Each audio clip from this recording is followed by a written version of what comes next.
Magandang gabi sa inyong lahat mga ka-online. Ako po ang inyong si Papa Dudut. In-invite kayong lahat na mag-like, share and subscribe bago po tayo magsimula. Suportahan niyo din po ang isa ko pang channel, ang Papa Dudut Vlogs. Maraming salamat po sa lahat ng mga sumusuporta sa pangalawa kong channel. Taos puso po ako nagpapasalamat sa inyo at binabasa ko po ang inyong mga comment sa isa ko pang channel. At sa ating episode ngayong araw, ang pagtataksil ay parang teleserye. Kung hindi ka man karmahin ngayon, abangan yun bukas. Una sa lahat ay gusto kong batiin ng isang masaya at masaganang araw ang lahat ng sumusubaybay sa Papa Dudut Stories. Isa po ako sa mga taong laging nakikinig sa inyong programa sa radyo man o sa YouTube. Palagi ko ngang ikinikwento sa mga ka-workmates ko ang bawat storya na napapakinggan ko at palagi kaming nanghuhula kung ano ang ending ng mga kwentong itinatampok ninyo. Inaabangan ang araw ng Huwebes kasi heto ang araw ng pahinga ko. At heto naisip ko na ako naman ang magbahagi ng kwento ko at yun din ang udyok sa akin ng aking mga workmates. Alam ko namang kapupulutan ng aral ang kwento kong ito. Dear Papa Dudut, ako po si Paulo, 26 years old at kasalukuyang nagtatrabaho sa isang kilalang mall dito sa Laguna. Nagsimula ang lahat noong nagtatrabaho ako sa isang malaking kumpanya dito sa Makati. Noong unang araw ko sa trabaho ay kinabahan talaga ako dahil iba't ibang klaseng tao ang aking pakikisamahan. Bukod sa pinapanalangin ko noon na sana ay mabait ang magiging boss ko. Nagka-phobia na kasi ako sa dati kong trabaho kung saan ay namamahiya at power tripper ang dati kong boss. Buti na lang pagdating ko sa trabaho ay sinalubong ako ni Bernard, ang aking supervisor. Nawala ang aking kaba dahil sa kilos at pananalita pa lamang niya. Alam kong iba siya sa nauna kong boss. Paulo, here's our workplace. Ganito talaga dito. Palaging busy ang mga employees. Well, kilala ang mall natin sa lugar natin kaya from the stockman hanggang sa top management ay mga busy. Anyway, lahat ng mga empleyado rito ay mga palakaibigan. Lalo na sa mga baguhang empleyado so wala kang dapat na ipag-alala. Wika ni Bernard sa akin habang hinahatid niya ako sa magiging pwesto ko sa opisina. Pagkatapos noon ay ipinakilala naman ako ni Bernard sa mga co-employees kong sina Rowald, Annie at Myra. Sa kabilang banda ay mainit naman ang pagtanggap sa akin ng mga co-workers, lalong-lalo na si Rowald na inaatasang mag-orient sa akin sa mga gagawin ko sa trabaho. Madali kong nakasundo si Rowald dahil halos pareho kami ng hobbies at interest, tulad ng pagiging certified fan ng Star Wars. Matapos ang ilang minutong kwentuhan at tawanan ay nagpa siya si Rowald na ipakilala ko sa supervisor ng aming department, si Elaine, ang asawa ni Bernard. Hindi ko noon maiwasan ang mabighani sa kanya dahil maganda talaga siya. Mula mukha at katawan, para siyang anghel na pinababa sa lupa. Ngunit agad akong kinabahan dahil unang araw pa lamang ng aming pagkikita ay sinungitan na niya kagad ako. Pero Papa Dudut, hindi yun naging hadlang para hangaan ko ang angkin niyang kagandahan. Simula noon ay naging curious ako sa kanya. Madalas ko rin siyang ipagtanong sa mga kasamahan ko. At kung magagawi ako sa pwesto niya sa opisina ay palagi akong nagnanakaw ng tingin sa kanya. Samantala sa kabila ng kagandahan ni Elaine ay strikto siya at isa sa mga kinakatakutan sa aming opisina. Pero hindi naging hadlang yon para ilapit ko ang sarili ko sa kanya.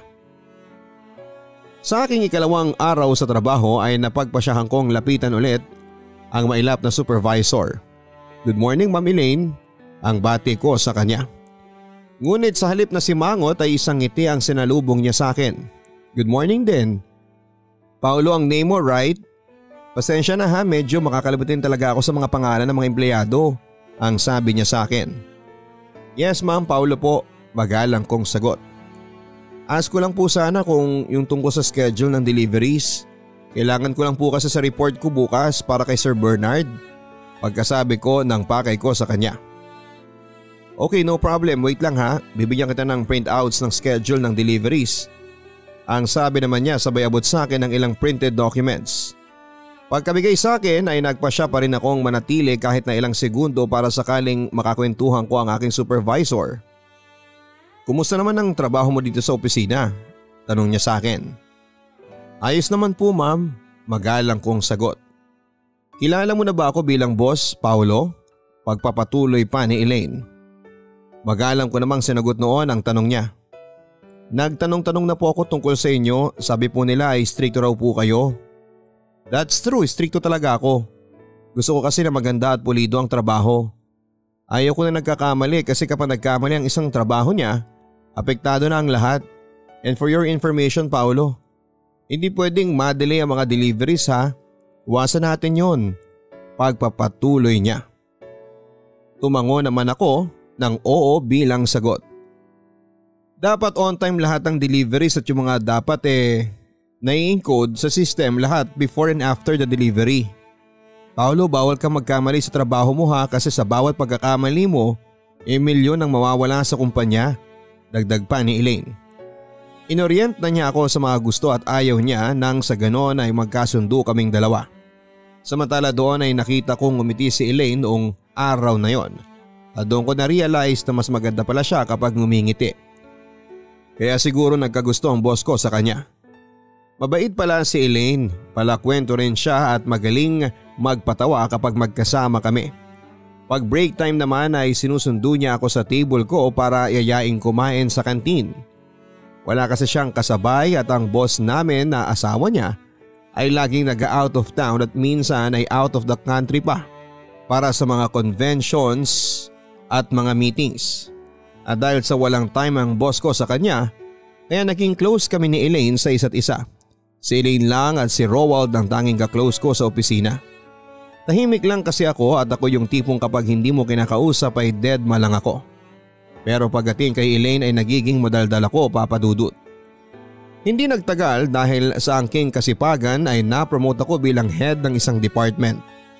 Ngunit sa hindi inaasahang pangyayari ay may mga bagay na nagpapabago sa takbo ng masaya at maganda kong trabaho dahil sa tagal naming magkakasama ni Elaine ay hindi ko alam noon na nahuhulog na pala ang loob niya sa akin. Lumipas pa ang ilang buwan at nagkaroon ng company outing ang buong department namin sa Boracay. Hindi noon nakasama si Bernard sa amin ngunit ayos lang yon kay Elaine at nakuha pa rin niyang maging masaya kasama ng kanyang mga co-workers. Kinagabihan ay nagulat na lamang ako nang hilahin ako ni Elaine papunta sa dalampasigan habang iniiwan namin ang ilang katrabaho na nagkakasiyahan at nagiinuman sa cottage. Saan mo ba ako dadalhin, Elaine? Tanong ko sa kanya. Basta sumama ka na lang sa akin. Doon lang tayo sa may maraming puno at niyog. Pilyang sagot niya sa akin. Baka hanapin tayo ng mga kasamahan natin. Magtataka yung mga yun kung bakit nawala tayong bigla. Pagpapatuloy ko. Pero walang pakialam si Elaine at dinala pa rin niya ako sa aming destinasyon. Hayaan mo sila doon. Nagkakasiyahan sila at di nila tayo mapapansin. At saka dinala kita rito para naman magkaroon tayo ng moment. Alam mo yun, tayong dalawa lang, ang sabi pa niya sa akin. Saglit na nanaig ang katahimikan sa aming dalawa. Pagkatapos ay binato niya ako ng malagkit at nangaakit na tingin. Paolo, tawag niya sa akin. Nung una ay hindi ako naging komportable lalo na noong nilalakbay ng mapaglaro niyang mga daliri ang aking mukha pababa sa aking dibdib. Para mabago ang aming sitwasyon ay nagtanong ako tungkol sa kanyang asawa. Bakit hindi sumama sa atin si Sir Bernard? Nakita ko na medyo nainis ng kaunti si Elaine dahil nawala ang momentum namin. Busy si Bernard. Marami siyang dapat natapusing reports na ipapasa niya sa top management. At naghahanda rin siya para sa business trip niya sa Shanghai. Sagot naman niya. Alam mo Elaine, minsan nagkukwentuhan kami ni Sir Bernard noong nakaraang linggo napag-usapan ka nga namin. Sabi niya sa akin na mahal na mahal ka raw niya. Kwento ko. Kapansin-pansin naman ang pagkalungkot ni Elaine sa ikinuwento ko sa kanya. Alam ko na mahal ako ni Bernard simula pa lang nung unang beses kaming magkita. At dahil sa sobrang pagmamahal ni Bernard, binigay niya sa akin ang lahat ng klase ng pagmamahal. Mapasaya lamang niya ako. Pinagtapos niya ako ng pag-aaral at siya rin ang nagpaaral sa mga kapatid ko. Tapos tinulungan niya ako makapasok ng trabaho doon sa mall at siya rin yung nasa likod ng promotion ko. Paulo, lahat ng meron ako ngayon ay utang ko lahat kay Bernard. Kaya noong magtapat siya ng pag-ibig sa akin ay pumayag na ako at yun nga, nag-live-in na kami. Lahat ng ginagawa ko ay dahil sa utang na loob kay Bernard.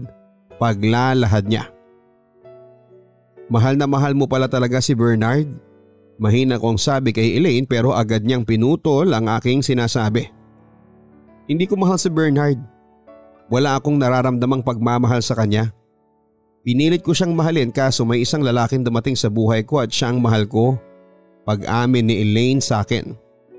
Siyempre papadudot na gulat ako sa revelasyong yon ng supervisor ko. Nakaramdam din ako ng awa para kay Sir Bernard kasi kitang-kita ko ng mga kasamahan ko na mahal talaga niya si Elaine. Sabi pa nga ng mga babaeng co-employees namin ay napakaswerte ni Elaine dahil na kay Bernard na raw ang lahat ng hinahanap nila sa isang asawa. Kaya hindi ko lubos maisip na sa kabila noon ay hindi pa rin sapat kay Elaine para mahalin niya ang lalaki. Alam mo Paulo, kaya kami palagi hindi magkasundo ni Bernard. Palagi kami nag-aaway kasi I don't love him. 2 months na kaming hindi nagkakausap. Paulo, hindi ako masaya sa feeling ni Bernard. Gusto ko na nga makipaghiwalay kaso sa tuwing naaalala ko yung utang na loob ko sa kanya, pinipigilan ko yung sarili ko. But you know what Paulo? I'm in love with someone else at hindi ko na kaya pang itago yun. Pagpapatuloy pa ni Elaine. Alam mo Elaine, sundin mo kung ano ang dinidigta ng puso mo. Kung pipilitin mo makisama kay Bernard, mas lalo lang kayong masasaktang dalawa. Ang sabi ko na lang kay Elaine. Pagkatapos noon papadudot ay nanaig ang katahimikan sa aming dalawa ng ilang minuto. Pagkatapos ay napansin ko na lamang na inilapit ni Elaine ang kanyang mukha para ako'y halikan sa labi. Aaminin ko na nakaramdam ako ng init sa katawan at nagustuhan ko ang ginawang yun ni Elaine sa akin. Pero hindi yun nagtagal kasi binagabag ako ng aking konsensya. Kaya agad akong umiwas at naitulak ko siya palayo. Elaine, sorry. Tangi kong nasabi sa kanya. Ngunit nagpatuloy pa rin si Elaine at muli niya akong hinalikan. Paulo please, ikaw ang mahal ko at hindi si Bernard. I'm so madly in love with you. Ewan ko kung anong meron sa'yo at baliw na baliw ako sa'yo. Aniya at pagkatapos ay muli niya akong hinalikan sa labi ko. Hindi po pwede. Asawa ka ng boss ko. Mabait sa akin si Sir Bernard at ayaw kong magsinungaling sa kanya. Ayaw ko siyang traidorin. Paliwanag ko sa kanya kung bakit ayaw kong ituloy niya ang kanyang ginagawa. Ngunit sa halip na tumigil ay lalo niya akong tinukso. I know meron kang pagtingin sa akin. At hetong ginagawa ko, alam ko na gustong gusto mo rin to. Paulo, handa akong iwanan si Bernard para sa'yo. Handa akong ibigay sa'yo ang katawang ko lahat-lahat. Mapatunayan ko lang sa'yo na mahal kita. Nagulat ako sa ginawa ni Elaine. Pero nilabanan ko pa rin ang tukso at iniwan siya sa dalampasigan. Sumunod siya sa akin at bumalik kami sa cottage. Buti na lamang at hindi nahalata ng mga kasamahan namin na nawala kami.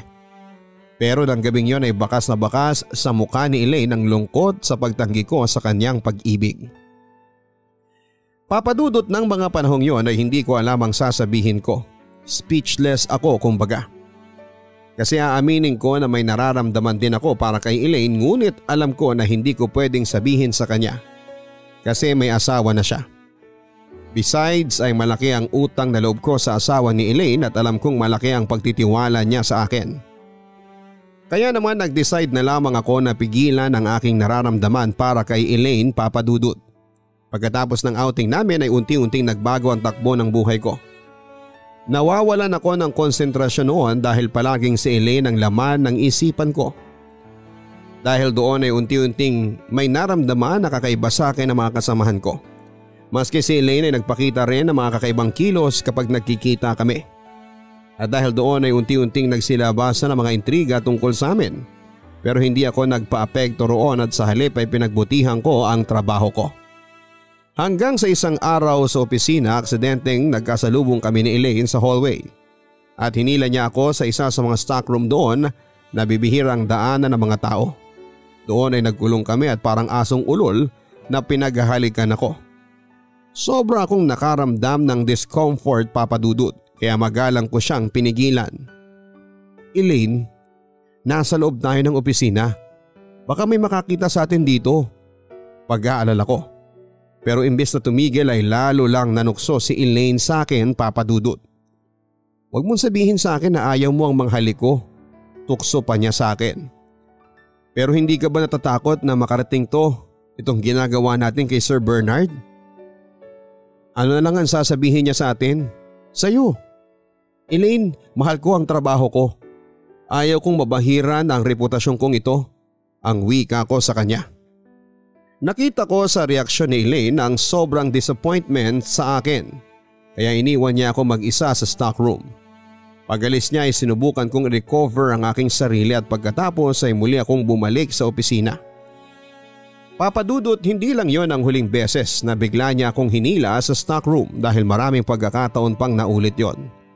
Noong una ay sinusubukan kong labanan ng tukso pero dumating din ako sa point na sumuko ang aking pagtitimpi at tuluyang bumigay sa makamandag niyang alindog.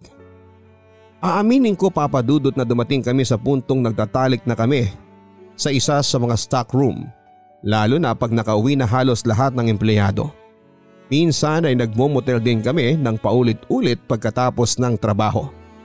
Samantala tinatanong ko naman kung nakakahalata na si Bernard dahil madalas nang hindi sumasabay dito si Elaine pag umuuwi. Hindi pa naman daw nakakahalata ang boss ko. Pero Papa Dudut, ayaw ko nang hintayin pang mabuking kami ni Elaine sa aming paglalaro ng apoy. Kaya nagsimula na akong umiwas sa kanya. Sa kabilang banda ay hindi ko na alam noon na may kumakalat palang chismis tungkol sa amin ni Elaine. Nalaman ko na lamang yon nang kausapin ako ni Rowald. Alam mo pare, usap-usapan kanina na may relasyon daw kayo ni Ma'am Elaine. At hindi mo na pwede pang itanggi kasi si Ma'am Elaine na mismo ang nagsabi. Ang sabi niya sa akin. Nagulat ako sa mga narinig ko. Hindi ko akalain na maglalakas ng loob si Elaine na gawin yon. Nakaramdam ako ng kaba. Paano na lamang kung makarating ito kay Bernard? Siguradong malaking gulo yon at ayokong mapasubo sa away.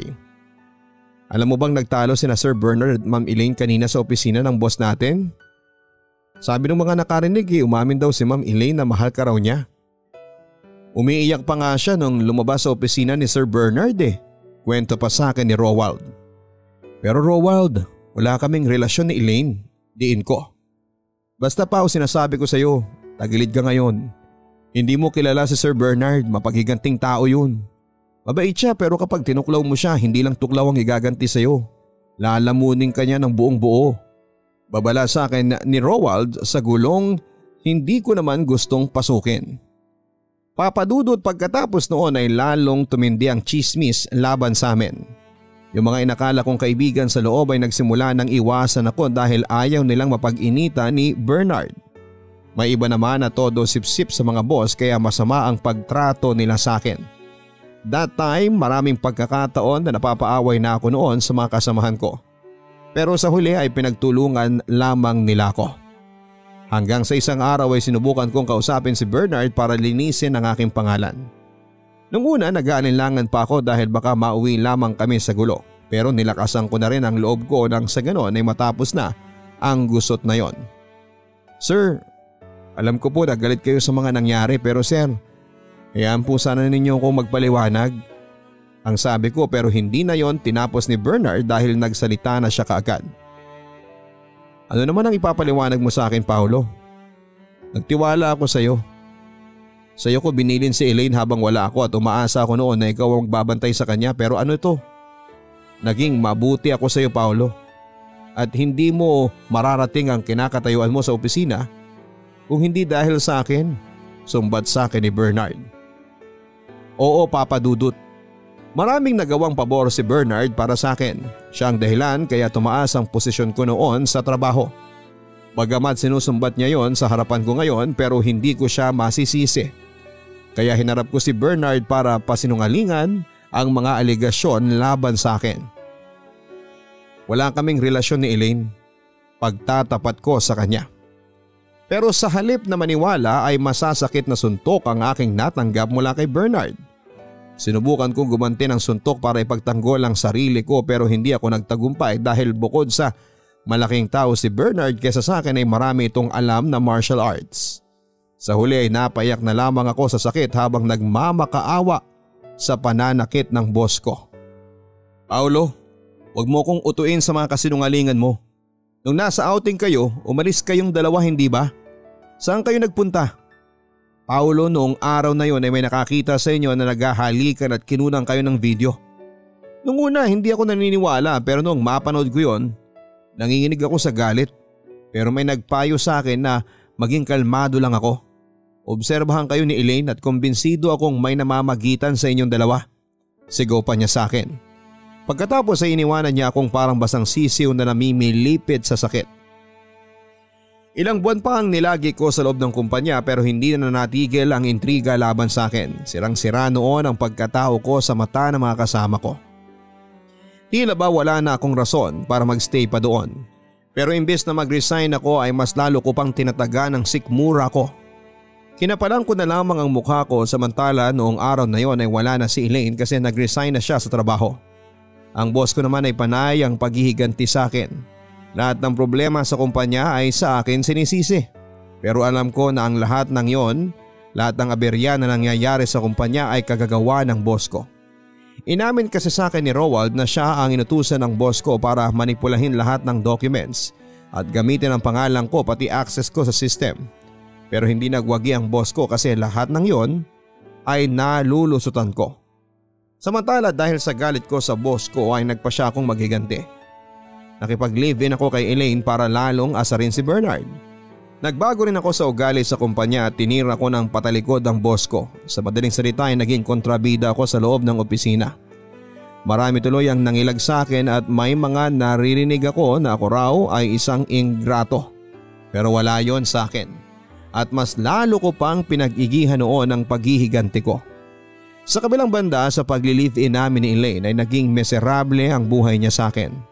Madalas ko siyang saktan at pagmalupitan sa tuwing nag-aaway kami. Pero sadyang martir si Elaine at minahal pa rin niya ako sa kabila ng lahat. Pero ako ay hindi ko siya mahal. Ginamit ko lamang siya para makapaghiganti. Isang araw ay nabalitaan ko na lamang na inatake sa puso si Bernard. Nakaramdam ako ng awa sa aking boss at binagabag din ang aking konsensya. Kaya pag-uwi ko sa bahay ay matamlay ako ng salubungin ni Elaine. Pagkatapos maghapunan at linisin ang kusina ay nagpasya kagad akong matulog sa kwarto. Tinangka akong romansahin ni Elaine pero kahit na anong gawin niyang panunukso sa akin at pangaakit sa akin ay hindi makuhang mag-init ng aking katawan. Paulo, may problema ba? Tanong sa akin ni Elaine. Pero sa halip na sagutin ay binato ko lamang din siya ng isa pang tanong.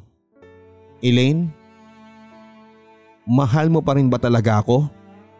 Tumango siya. Mahal na mahal kita. Ang sabi pa niya. Kahit na palagi tayong nag-aaway at saka paminsan-minsan na pagbubuhatan kita ng kamay? Tanong ko pa sa aking partner. Wala sa akin yon, ang mahalaga nasa tabi kita Paulo. Sagot niya. Na tila worried sa mga kinikilos ko. Ibabalik ko sa iyo ang tanong mo, mahal mo pa rin ba ako? Sa pagkakataong yon ako naman ang tinanong niya. Nakukonsensya na ako sa ginagawa natin, ang tangi kong nasabi sa kanya. Bakit ka naman nakukonsensya? Wala naman tayong ginagawang masama. Nagmamahalan lang tayong dalawa, pagpapatuloy pa ni Elaine. Pero sa puntong yon ay nag-decide na akong ipagtapat ang lahat. Si Bernard inatake sa puso kanina. Sinugod sa ospital. Elaine, simula nang hiniwalayan mo siya at nag-live-in tayo, naging miserable na ang buhay niya. Bukod doon ay nakukonsensya rin ako kasi naging kontrabida ako sa buhay niya. Nasisira ang trabaho niya dahil sa akin. Elaine, hindi ako masamang tao pero daig ko pa ang demonyo kung manira ng buhay ng isang tao. Ayoko na. Nakukonsensya na ako. Paglalahad ko. Nakita ko si Elaine na lumungkot ang ekspresyon ng mukha. na para bang maiiyak. Ngunit nagpatuloy ako. Kaya ako sumama sa iyo, kaya ako pumayag na mag-live-in tayo kasi gusto kong maghiganti kay Bernard. Kasi siya ang unang gumanti sa akin. Kaso napapansin ko na nasosobrahan na ako sa paghihiganti. To the point na tuluyan nang nasira ang buhay niya pag-amin ko. Isang realization naman ang dumating kay Elaine. Kung gano'n ay hindi mo pala talaga ako mahal, naiiyak niyang sabi sa akin. Patawarin mo ako Elaine pero hindi na kita mahal. Sa puntong yon ay isang malakas na sampalang natanggap ko mula kay Elaine. Umiiyak at iniinsist pa rin niya na mahal pa rin niya ako at hindi siya aalis sa akin. Pero sa puntong yon ay ako na ang nagparaya at nagpa siyang umalis na sa bahay para hiwalayan si Elaine. Samantala nag-decide ako noon na puntahan si Bernard sa ospital. Doon ay nanlumo ako sa kanyang kalagayan. Sinubukan kong lumapit sa kanya kahit na puno ng pag-aalinlangan ng aking utak. Anong ginagawa mo rito? Bakit narito ka pa? Para patayin ako? Tanong ni Bernard pagkakita niya sa akin. Obvious pa rin ang panghihina niya at pinipilit lamang niyang magsalita. Panalo ka na Paolo. Ano, masaya ka na? Baka nakukulangan ka pa, sige. Patayin mo na ako ngayon. Kung gusto mo para masulit mo na ang lahat.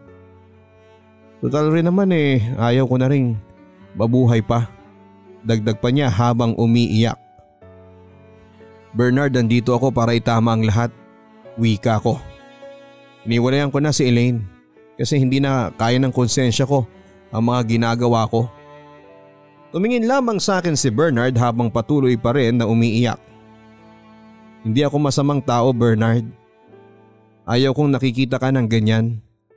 Itinuring kitang kaibigan, malaki ang utang na loob ko sa iyo. Kaya heto ako at humihingi ng tawad sa mga nagawa ko sa iyo. Naiiyak kong sabi sa kanya. Pagkatapos noon ay hinawakan ko ang kanyang kamay. Hindi naman likas sa akin ang pagiging masama kaya nakonsensya rin ako kinalaunan. Ayaw ko na maging kontrabida. Gusto ko nang itama ang mga pagkakamali ko. Kaya nag-decide ako makipag-reconcile kay Bernard.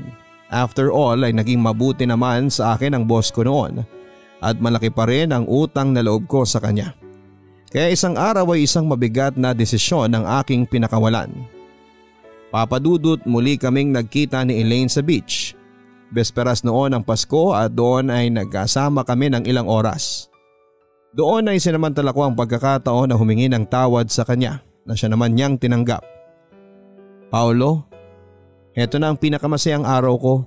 Salamat, grabe naiiyak ako. Talagang pinaghandaan mo talaga. Ang gaganda pa ng mga nilagay mong Christmas lights and decorations, ang sabi niya sa akin. Tumingin ako sa kanya malungkot at sinubukan kong ngumiti kahit na masakit para sa akin sa aking damdamin. Elaine, gusto ko lang na malaman mo na naa-appreciate ko ang lahat ng ginagawa mo para sa akin. Masaya ako kasi minahal mo ako ng buong tapat. Kaso nalulungkot ako. Kasi hindi ko naipadama sa iyo yun. Sobra talaga akong nakukonsensya. Hindi ko man lang nasuklian ang pagmamahal mo sa akin. Ang sabi ko naman kay Elaine. Tumingin lamang sa akin si Elaine at bahagyang ngumiti. Kaya sa puntong yun ay ginawa ko na ang aking plano. Sa gabing ito ay magsisimula ang pagbabago sa mga buhay nating dalawa. Elaine, hindi kita makakalimutan. Ano ba yan? Para ka naman magpapaalam niyan Ang wika ni Elaine na tila kinakabahan na noon sa mga susunod na pangyayari. Tama ka Elaine, magpapaalam nga ako. Pagtatapat ko sa kanya. Tumahimik lang si Elaine sa harapan ko at tila naguguluhan. Nagpatuloy ako. Maraming naapektuhan na sa relasyon natin Elaine. Sorry pero hindi para sa ating dalawa ang setup na ito. Hindi ko plinano at ginawa ang dinner na ito para sa atin kundi para sa inyo. Pag-amin ko. Lalong naguluhan si Elaine. Anong ibig mong sabihin? Sinong inyo? Sa puntong yon ay lumapit si Bernard sa amin at sabi niya, sa atin Elaine. Papadudot, Ang pagbalikin sina Elaine at Bernard ang huli kong ginawa bago ako tuluyang umalis sa kanilang buhay. Matagal kong plinano yon, pumayag naman si Bernard sa plano ko dahil mahal pa rin niya noon si Elaine at handa ulit niya yung suyuin. Elaine, sa tingin ko ay ito ang tama. Kailangan ko nang bitawan ka kasi alam kong hindi ko mapapantayan ang pagmamahal ni Sir Bernard sa iyo. Mahal na mahal ka niya at nasira ko ang buhay ninyong dalawa kaya heto. Gusto kong bumawi. Heto ang paraan para maiwasto at maibalik ko ang lahat sa dati. Mahal kita Elaine pero bilang kaibigan lang. Naiinggit ako kay Sir Bernard kasi hindi ko kayang pantayan ang pagmamahal niya sa iyo. Ang sabi ko kay Elaine na gulong-gulo noon sa sitwasyon. Magpapakalayo-layo na ako pagkatapos nito. Naprobrahan na yung resignation letter ko sa kumpanya natin kanina. Kaya hindi mo na ako makikita pagkatapos nito. Pagpapatuloy ko. Pagkatapos ay bumaling ako kay Bernard. Sir Bernard, ikaw na po ang bahala sa kanya. Salamat sa pagdating mo dito sa imbitasyon ko. And sorry po ulit sa lahat. Aalis na ako. Yon ang huli kong sinabi pagkatapos ay umalis na ako. Tuluyang sinira ang kabanatang yon ng aking buhay. Habang ginagawa ko yon ay nakaramdam ako ng sakit. Doon ko kasi na-realize na may puwang na sa puso ko si Elaine pero kailangan ko nang itama ang lahat.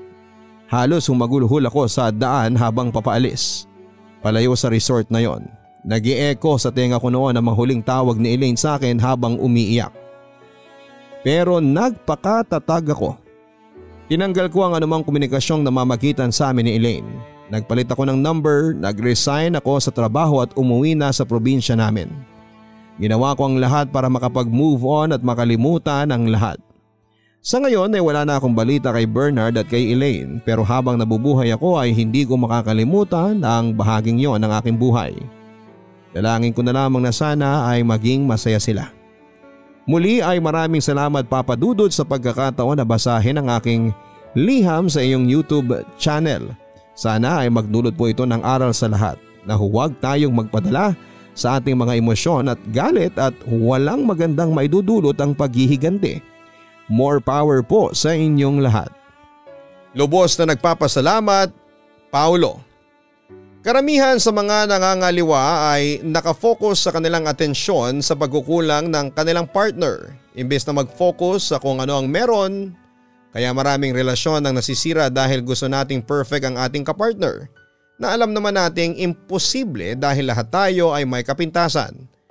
Nakita naman natin na wala kay Paulo ang problema noong una. Si Elaine itong nagpasubo kay Paulo sa gulo dahil sa hindi niya makuhang mahalin si Bernard dahil patuloy siya sa paghahanap ng kulang dito. And for her, nakita niya ang hinahanap niya kay Paulo at tulad ng inaasahan ay nauwi yon sa matinding gulo na umabot pa nga sa paghihiganti at paninira ng buhay. Cheating is a choice. Huwag nating sabihin na kaya tayo nangaliwa dahil tao lamang po tayo.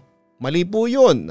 Mga kaibigan, pinili mo yan. Ginusto mo yan, pwede mo namang layuan o iwasan ng tukso pero mas pinili mong gawin yon dahil na rin sa tawag ng iyong laman o ng puso.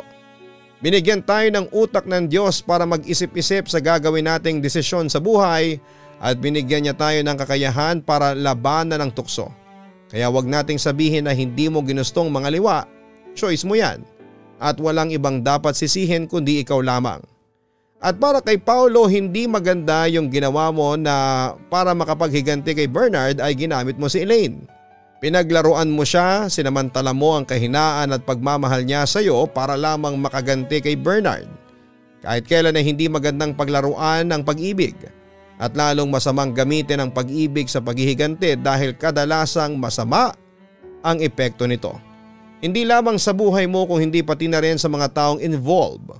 Buti na lamang at natauhan ka rin Paulo at pinasya mo pa rin itama ang iyong mga pagkakamali. Muli gusto naming magpasalamat sa iyo Paulo sa pagkakaroon mo ng lakas ng loob na ibahagi sa amin ang iyong totoong karanasan sa pag-ibig at sana ay masaya ka na ngayon sa iyong buhay at patuloy ang pagdating ng blessings mula sa ating Panginoon.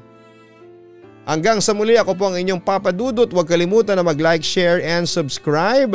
At hanapin din po ang isa ko pang channel, ang Papa Dudut Vlogs. Maraming salamat po.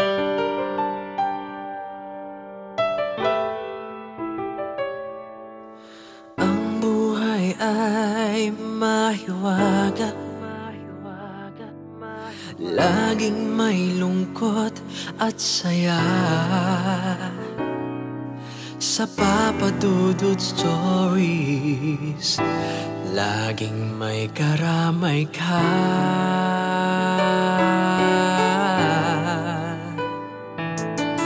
Mga problemang kaibigan, dito ay pakikinggan ka. Sa Papa Dudut Stories, kami ay iyong kasama. Dito sa Papa Dudut Stories, ikaw ay hindi nag-iisa.